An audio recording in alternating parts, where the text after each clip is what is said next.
Hello everyone. I am Nandita, your verbal ability and soft skills trainer.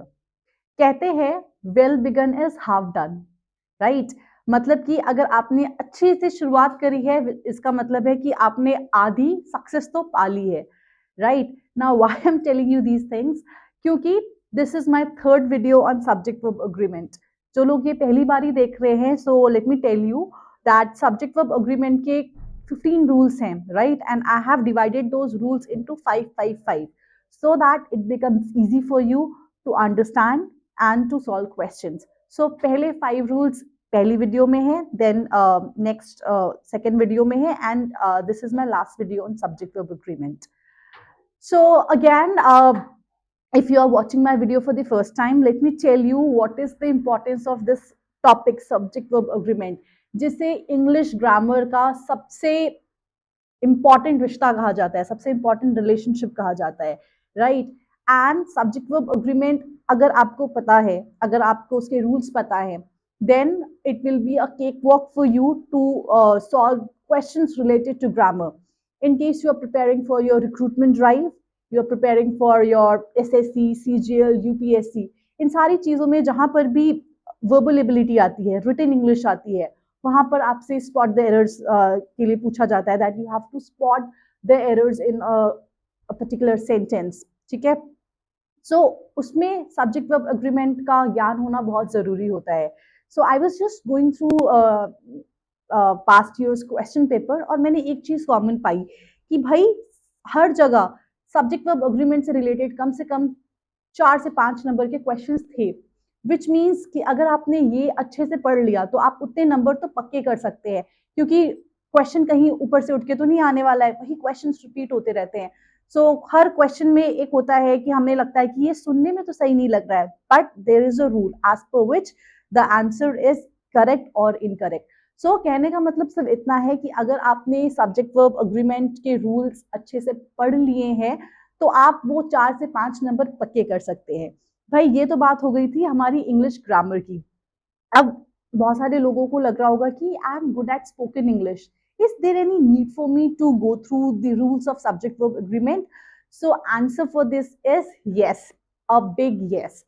See, whenever we are talking to somebody, at times what happens, we speak something incorrect, and of course the other person is not going to tell us, right, until or unless the person is a trainer, teacher, or maybe your friend, close friend.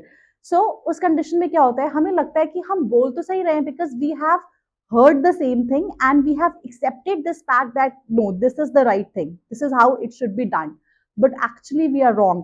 Therefore वो सारे लोग भी जिनका spoken में command अच्छा है, ठीक है, I humbly request those people as well to go through these rules, क्योंकि हो सकता है कुछ चीजें आप गलत बोलते हो, ठीक है, या फिर कभी you are talking to your siblings और उन्होंने पूछा कि इज देयर एनी एरर, तो you should be knowing the rule कि भाई ये रूल है जिसके तहत ये चीजें गलत होती हैं, right? So I know I am again emphasizing because previous video में भी I have emphasized on the fact कि subject verb agreement क्यों important है. So now you know it is important as when you have to see your grammar, plus if you have to gain command over your spoken English, then also it's very important.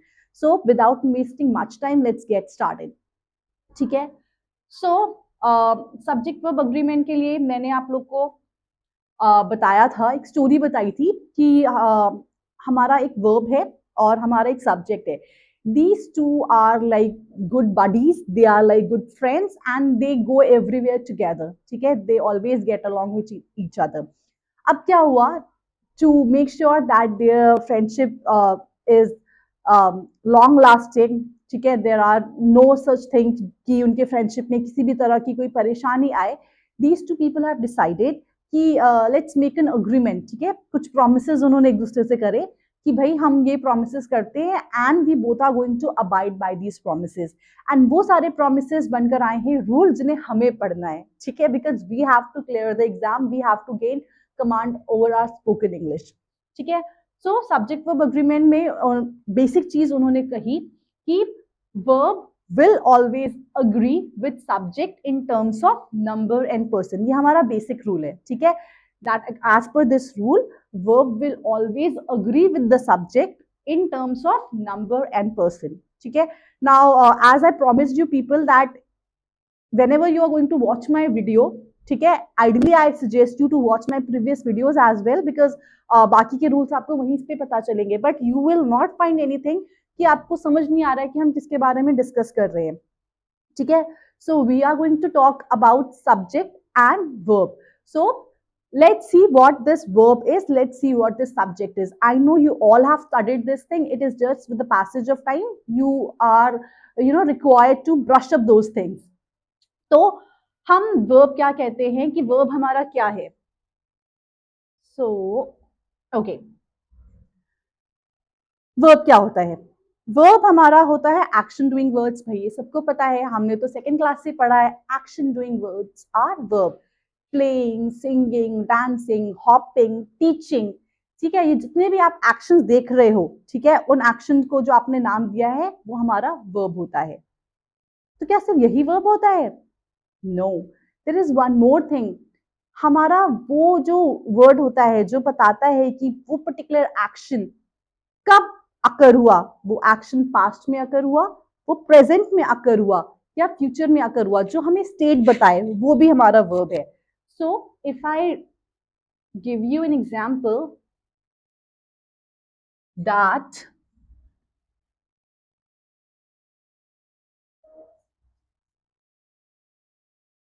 Nandita is teaching. All right. Now, so I said Nandita is teaching, right? अब हमारा यहाँ action क्या है कि मैं पढ़ा रही हूँ, right? So teaching becomes my main verb. Teaching मेरा बन गया यहाँ पे मेन वर्ब, जो कि हमें बता रहा है ये एक्शन क्या है. अब वो एक्शन कब हुआ, वो एक्शन पास्ट में हुआ या प्रेजेंट में हुआ या फ्यूचर में होने वाला है, हमें किससे पता चला? इससे. सो इस बन गया मेरा helping verb. I hope I am clear to everyone. ठीक है, वो बन गया मेरा helping verb. So verbs clear है. ठीक है, एक्शन डूइंग वर्ड्स जो आपके होते हैं that are your main verbs, जो हमें स्टेट बताए कि वो एक्शन कब हुआ, वो हमारे होते हैं हेल्पिंग वर्ब. ठीक है, ऑलराइट. नाउ अब आपको वर्ब तो पता चल गया, सब्जेक्ट क्या है. सो सब्जेक्ट क्या होता है? हम सेंटेंस में जिसके बारे में बात कर रहे होते हैं, जिसके बारे में हम सेंटेंस में बात कर रहे होते हैं, वो हमारा सब्जेक्ट होता है. आई नो आपने बहुत सारी चीजें पढ़ी होंगी, कर्ता. तो आपको जिस तरीके से you can remember it properly, it's your wish. ठीक है, I just try to make things simple.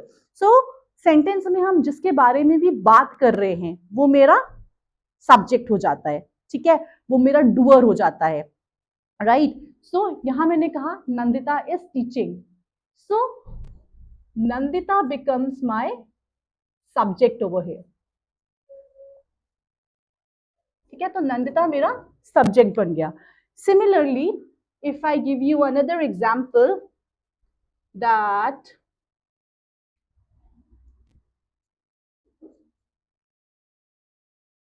Amitabh Bachchan is a tall actor. Okay. Now students, इस सेंटेंस में मैं किसके बारे में बात कर रही हूँ? I am talking about, yes, I am talking about the superstar of our Bollywood, Amitabh Bachchan. ठीक है, मैंने क्या बोला? Amitabh Bachchan is a tall actor. वो एक लंबे एक्टर हैं. तो मैं किनके बारे में बात कर रही हूँ? I am talking about Amitabh Bachchan over here. ठीक है, so अमिताभ बच्चन मेरा सब्जेक्ट बन गया. So in short what I can say is कि किसी भी सेंटेंस में हम जिसके बारे में बात कर रहे होते हैं वो हमारा सब्जेक्ट होता है. एंड यूजुअली मेरा जो सब्जेक्ट होता है वो मेरा नाउन होता है या प्रोनाउन होता है. यूजुअली मेरा सब्जेक्ट या तो नाउन होगा या तो प्रोनाउन होगा. क्लियर? ओके, अब जल्दी से नाउन को भी समझ लेते हैं. Anything, person, or whatever you can see and feel and you can give a name to it is a noun. आप जो भी देख सकते हो या फील कर सकते हो और उसको एक नाम दे सकते हो वो मेरा नाउन है. ठीक है, ठीक है. मैंने कहा Nandita is teaching. Nandita is a good teacher. Nandita enjoys to take fun loving classes. ठीक है, अब बार बार मैं नंदिता नंदिता नंदिता बोल रही हूँ. Don't you think that it is monotonous? Don't you think it is boring? It is, right? So अब मैंने क्या करा, मैंने नंदिता को रिप्लेस कर दिया. मैंने कहा Nandita is teaching. She is a good teacher. She loves to take fun loving classes. ठीक है, तो अब वो जो मोनोटनी थी वो नहीं आ रही है, तो मैंने यहां पर नंदिता को रिप्लेस करा शी से, तो शी मेरा बन गया प्रोनाउन. ठीक है, ही शी इट दे ये सब हमारे प्रोनाउन है. सो इन अ सेंटेंस हम जिनके बारे में बात कर रहे होते हैं वो सब्जेक्ट होता है. ठीक है, सब्जेक्ट हमारा नाउन हो सकता है या प्रोनाउन हो सकता है, right? So this is actually a base. इतना आपको पता होना चाहिए before we jump to the rules. Clear? Okay. Now एक और चीज मैं डिस्कस करना चाहती हूँ, because like when I was teaching in class, जो मैंने देखा कुछ स्टूडेंट्स का कुछ जो डाउट आ रहा था, I just want to put that doubt here as well, क्योंकि हो सकता है वो डाउट आपका भी हो. ठीक है, आपका नहीं है तो इट्स वेरी गुड, अगर आपका है सो प्लीज अंडरस्टैंड दैट. आपने बहुत सारी बुक्स में पढ़ा होता है कि हम S E S I S को ऐड करते हैं तो हमारा प्लूरल बन जाता है, right? So I just discuss on that. Okay. So always remember noun और verb opposite चलते हैं एक दूसरे के. ठीक है? So if I'm adding s, es or ies to a noun, ठीक है? If I am adding this to a noun, it becomes plural. It becomes plural.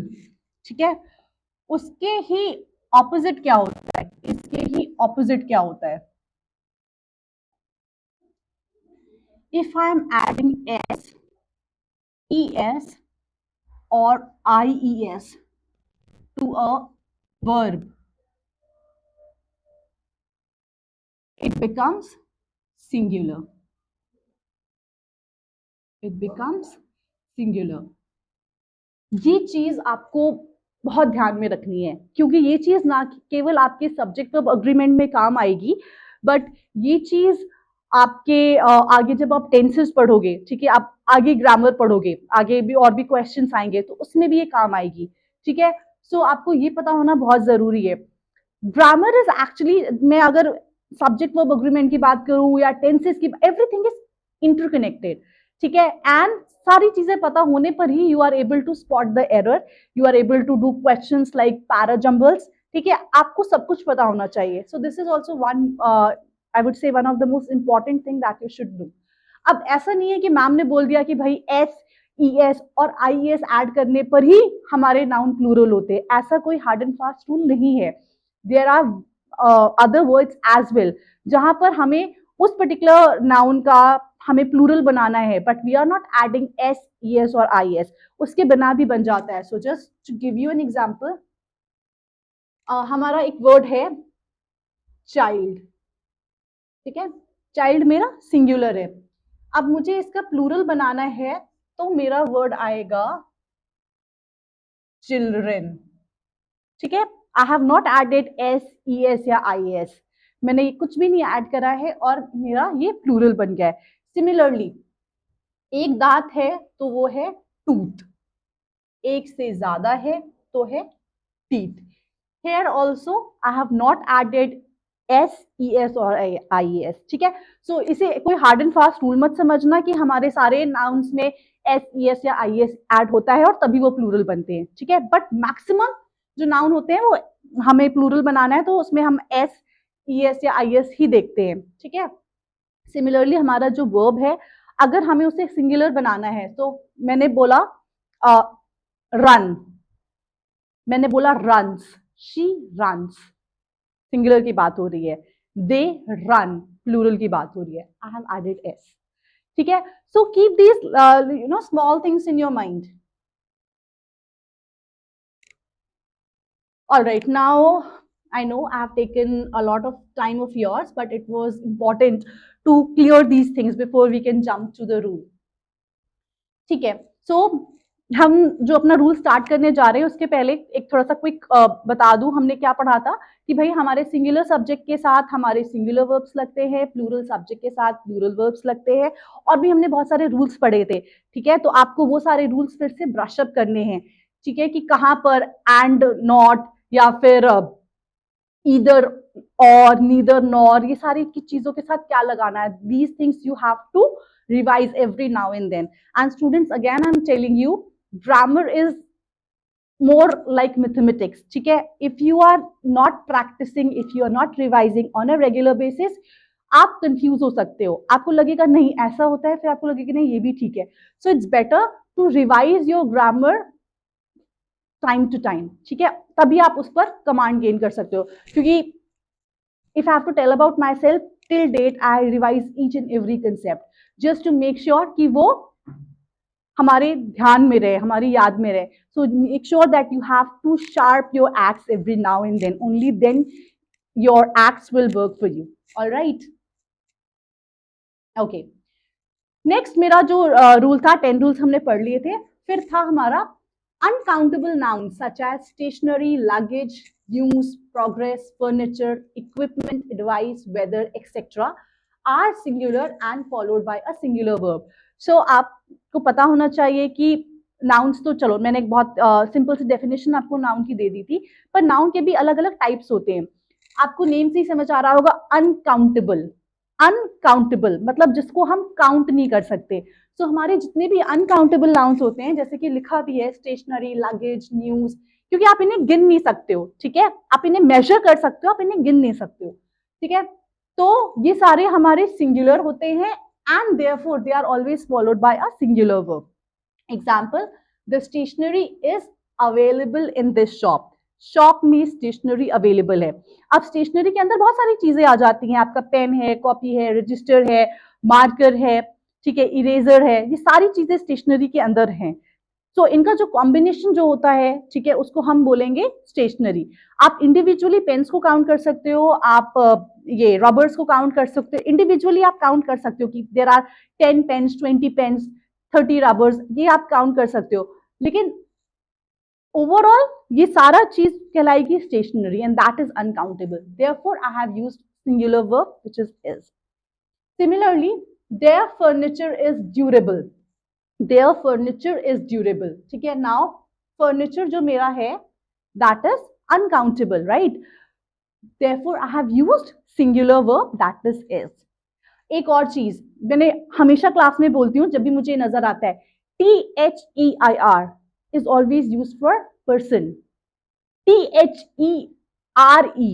Point out करने के लिए यूज करा जाता है. ठीक है, सो आप कभी भी लिखते हो, I should not find THEIR. आप THIR अगर वहां पर आप पर्सन को रेफर कर रहे हो, ओनली देन यूज, नहीं तो बाकी सारी जगह THERE. Clear? Okay. Then my next rule is, if a plural noun denotes some quantity or amount considered as a unit or a whole, it is followed by a singular verb. अब क्या होता है कि अगर कोई plural noun है, ठीक है, और वो डिनोट कर रहा है कोई क्वांटिटी को या किसी नंबर को, and that is considered as a single unit और that is considered as a whole, तो उस कंडीशन में हम क्या करेंगे, it will always be followed by a singular verb. For example, 10 kilometers is not a long distance. तो यहाँ पर 10 kilometre is considered as a single unit.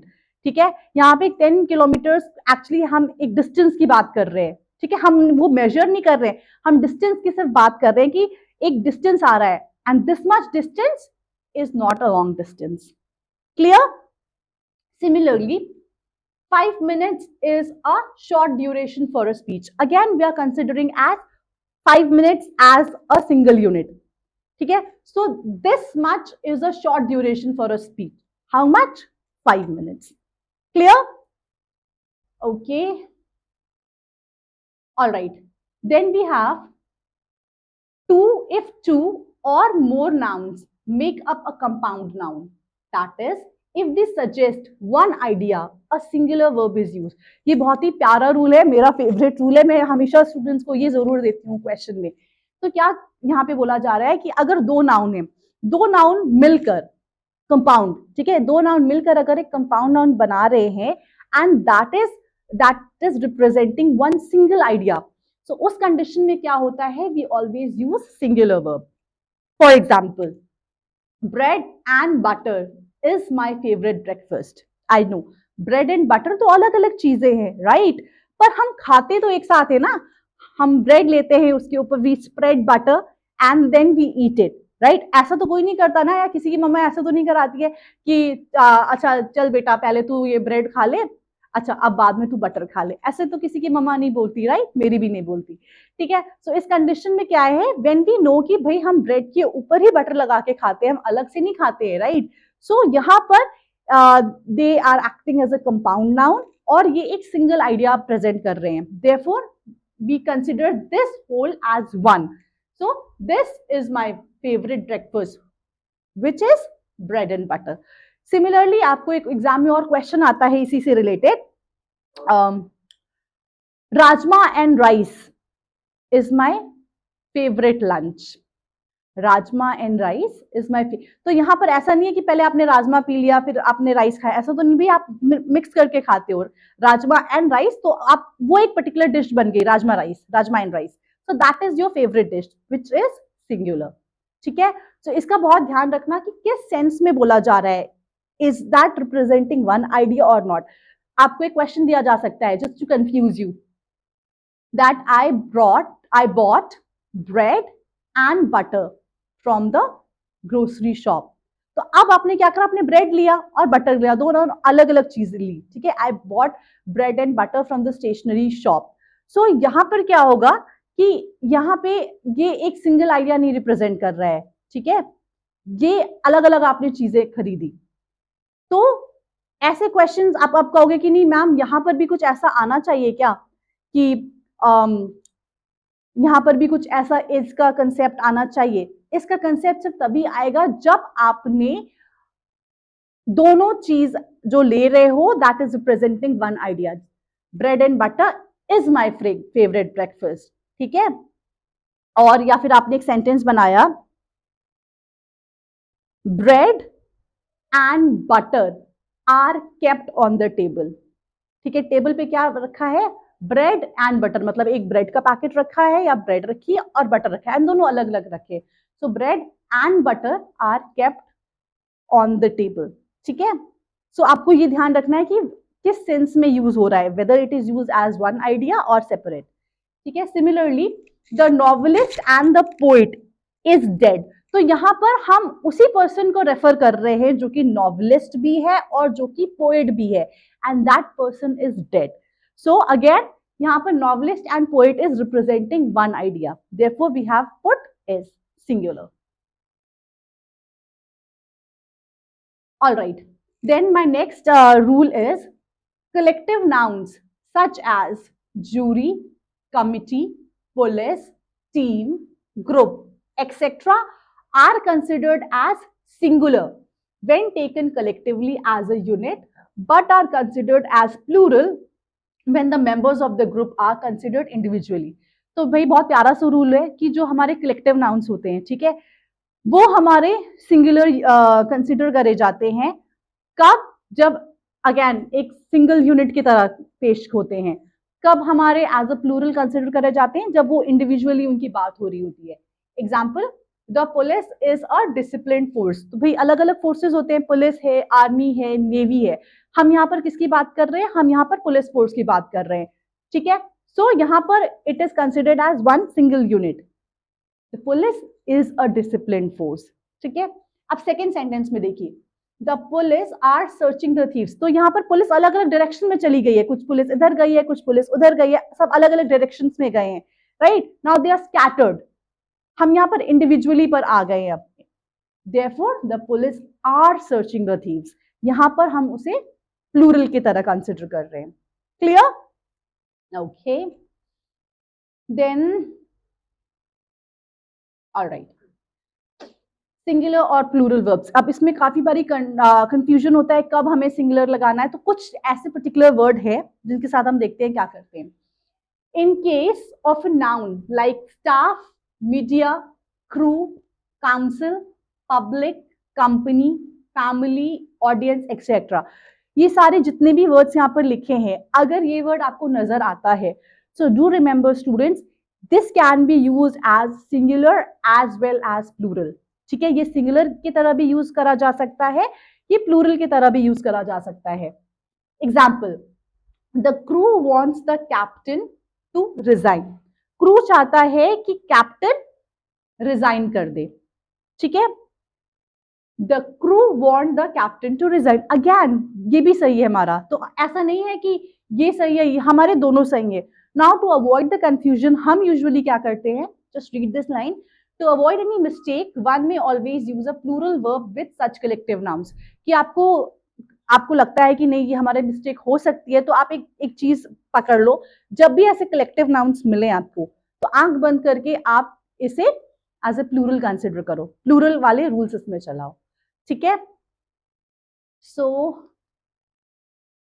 Yes, I guess now it is the end. ठीक है, सारे rules आपको करा दिए गए हैं, एंड ऑफ कोर्स रूल कराने के बाद मैम एक टेस्ट भी देती हैं।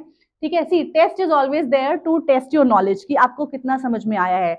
सो very quickly I want all of you to take your pen, ठीक है, and note down the answers in your handy. The question is measles dash, is आएगा कि आर आएगा, a disease which is quite infectious. Many a child dash, suffers आएगा कि suffer आएगा from it. In fact, everybody is या or prone to this disease. There dash is or are a variety of such diseases which affect us from time to time. Just to help you, I'll just tell कि ये अभी आप जो देख रहे हो, most of the questions अभी जो मैंने रूल्स पढ़ाए हैं उनमें से ही आपके हैं। ठीक है, so without wasting much time solve these questions. ठीक है, I will give you like 10 seconds, 30 seconds. ठीक है, 30 सेकेंड्स हैं आपके पास, अच्छे से पढ़ो, put the right option and then will check.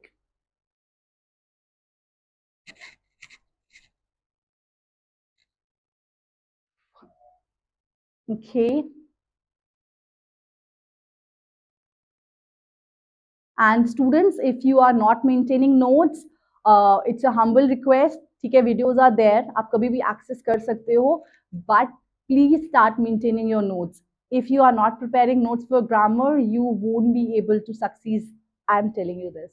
ठीक है, जो soft skills का part है, ठीक है, आपने सुन लिया, you are going to participate, that is done, but grammar you have to revise every now and then, and for that it should be in the written form. Okay, so abhi bhi jo log notes nahi maintain kar rahe hain, it is my humble request to start maintaining those notes. ठीक है, let's check the answers. ठीक है भाई, measles is a disease which is quite infectious, तो मैंने आपको बताया था, अगर आपको रूल याद हो, measles हो गया, mathematics हो गया, ठीक है, statistics हो गया, ऐसा नहीं है कि हमने इसमें s लगाया है to make it plural, इनका नाम ही यही है, news हो गया। ठीक है, so measles is a disease which is quite infectious. Then many a child suffers from it. ठीक है, many आके साथ हमारा जो वर्ब आता है वो सिंगुलर आता है, suffers from it. In fact, everybody is prone to this disease. ठीक है, there is a variety of such diseases which affects us from time to time. ठीक है, so these are your answers. Do tell me in the comment section that how many of you have done all the answers correct, and if you have done all the answers correct, I'm not there, so better pat yourself. Okay, it is very important. So with this we come to an end of our subject verb agreement, and I hope you found all the videos interesting. They were simple. मैंने यही सोच के बनाया था कि I want to keep the things very simple for my students, ताकि उनको कुछ प्रॉब्लम ना हो, and it is not only about learning students, it is about understanding the concept and then wisely using it in order to solve the questions. अब आपको rules पता है, take out any sheet, आपको जो class में sheet मिली है आप वो शीट सॉल्व कर सकते हैं, और you can just go for any online test your knowledge, and you will get to know that how much you are able to apply whatever you have learned. And keep on learning new things, keep on revising the concept which you have already learned. Life is all about learning. With this, we are going to meet next time. Till then, take care of yourself. Bye bye.